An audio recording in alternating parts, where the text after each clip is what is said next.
এই নাও ঠান্ডা জল, মাছ বাড়ি নিয়ে এলাম। আর দেবে না বলছে। দেবে না যখন ফ্রিজ কেন কিনেছে? ফ্রিজ যখন কিনেছে ঠান্ডা জল দিতেই হবে।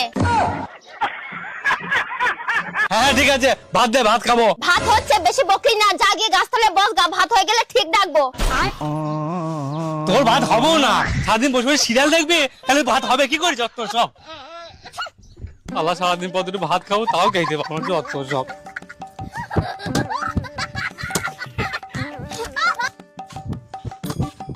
কিচ্ছুমি দাদা, আপনি কে? আপনি আমাকে চিনবেন না। আমি আপনার জীবনের ইন্স্যুরেন্স করাইতে আইছি। ও, তা আপনার কোম্পানির নাম কি? মার মার গুদুম করি মার। হ্যাঁ, এ আবার কি কোম্পানি? আরে আমাদের কোম্পানি খুব ভালো কোম্পানি দাদা। আপনি যদি আমাদের কোম্পানির কাছ থেকে একবার ইন্স্যুরেন্স করান না, আপনাকে পুরো চুষি খাবো আমরা।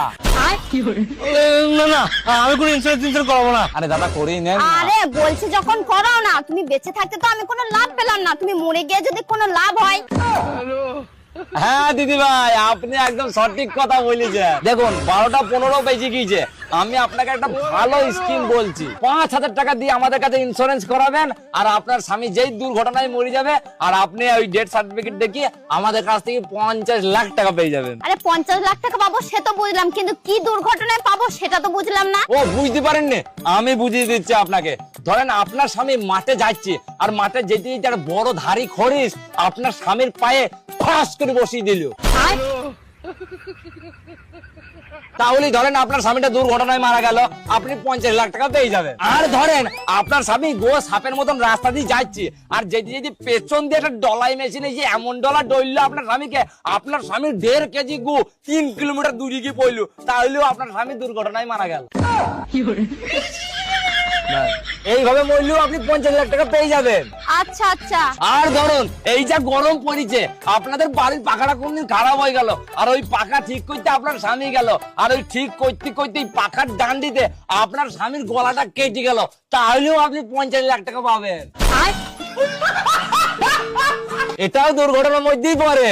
ও আবার ধরুন এখন তো মাঝে মাঝে বৃষ্টি হচ্ছে, এইবার আপনি ছাদে কাপড় মেলিছেন, আর আপনার স্বামীকে বলেছেন ওই কাপড় তুলে আনতে, আপনার স্বামী যেই কাপড় তুলতে গিয়েছে আর আপনার স্বামীর পাছায় বাজ পড়েছে, তাহলে আপনার স্বামী মরে গেল, তাহলেও আপনি 50 লাখ টাকা পাবেন।